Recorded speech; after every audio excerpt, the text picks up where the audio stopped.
law of Canada is you don't join the army till you're 18. I was in the army at 14. Wow. Because my dad seen I was going on the wrong trail, and he put a foot down.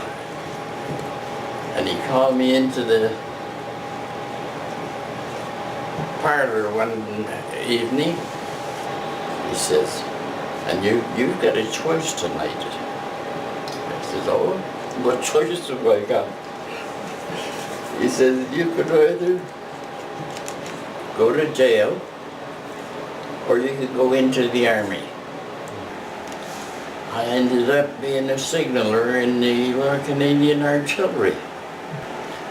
I had to learn Morse code,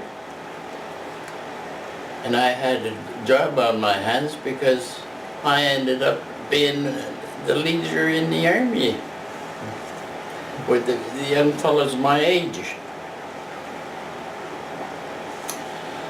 So I had to teach them the Morse code and how to learn it until I heard that there thing ringing in my ears night and day. Oh man. And he ended up making me a sergeant in charge of guns, artillery guns, and a signal sergeant. I was the Bren gun carrier driver and a signaller. And I got a word from the captain, get your crew ready, Gord. We're moving up to the top, to the observation point tomorrow morning, so have everything ready for me. I said, yes, sir. And I had to cross the field. I was in a dugout. In the dugout, you're safe. Okay, unless you get a direct hit on top of your dugout.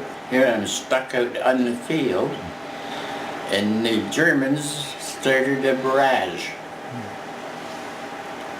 Well, what they did is they had the artillery shells drop 50 feet here, and then 50 feet ahead in the field, and 50 feet ahead in the field to cover the whole field with artillery shells.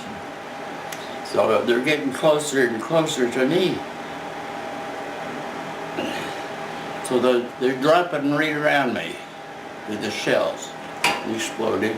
Farmer had a plow, his plow going through the field, and there was a V cut in the ground, about 12 inches high. Well, my face was as close to that dirt as you could get it. I never prayed in my life, but boy, I was caught. And I was going to get killed right there. There was no two ways about it. And that's when I started praying. I said, God, if there is a God, I need help, and I need it now. And immediately, the shells all stopped.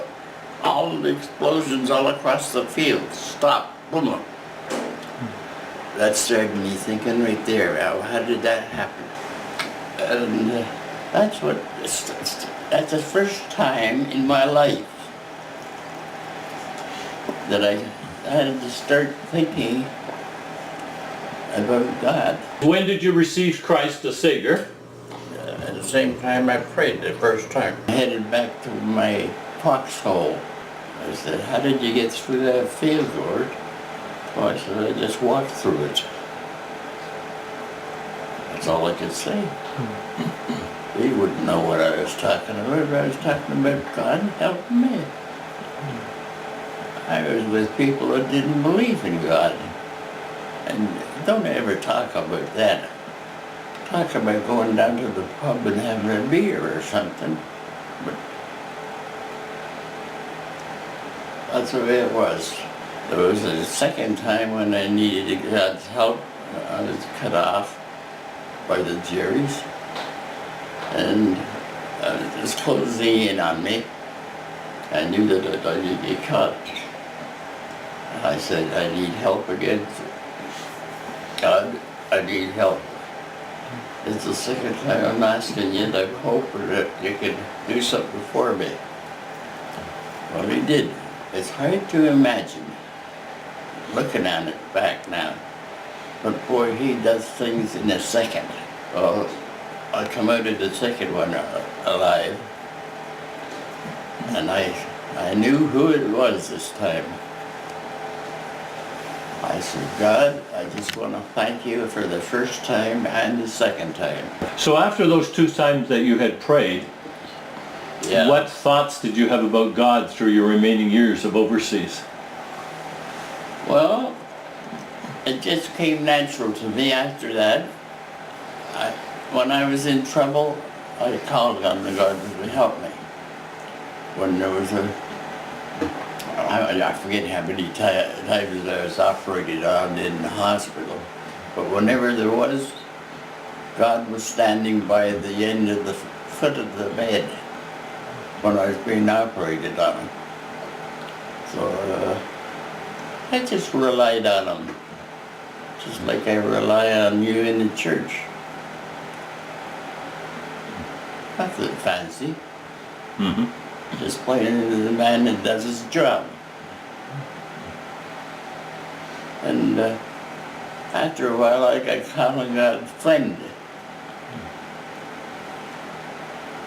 He grew on me, and I relied on him at every operation I had. Mm-hmm. And I was calling him friend.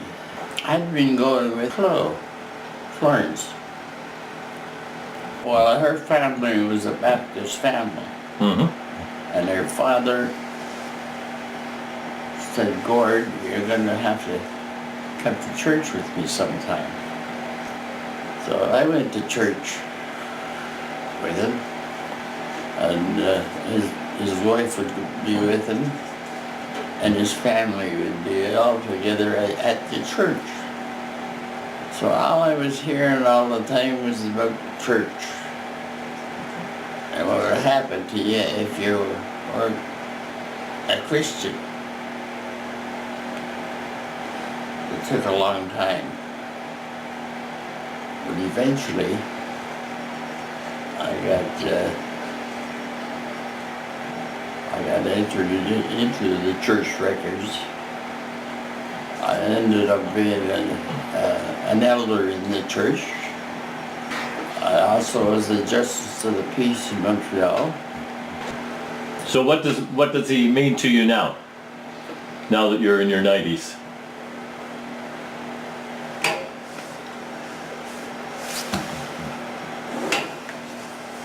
You recognize this book? I do. You should. You gave it to me. But this is where I say my prayers. Pray then in this way. Our Father who is in heaven, hallowed be thy name. Your kingdom come. Your will be done on earth as it is in heaven. So this is what I use morning and night. Mm-hmm. Everything is marked right here, all the way through. First of all, I want to have a talk with Jesus. I want to meet my wife, my family. I want to talk with my mother. I want to talk with my father. Because the last thing he said to me, Gord, you're going to hate me. At the time, I was a little bit too young to figure it out for myself. I knew what he'd done. He'd done all this behind the scenes, getting this here sergeant all to come to the house and take me down to the drill hall. Yeah, you can pray for me. Pray that my mind doesn't go on me. It's going fast. He's been my friend for a long time. He's been with me at every operation I've had. He's been with me when I needed him. He's always there. He's standing right here. Always right near me.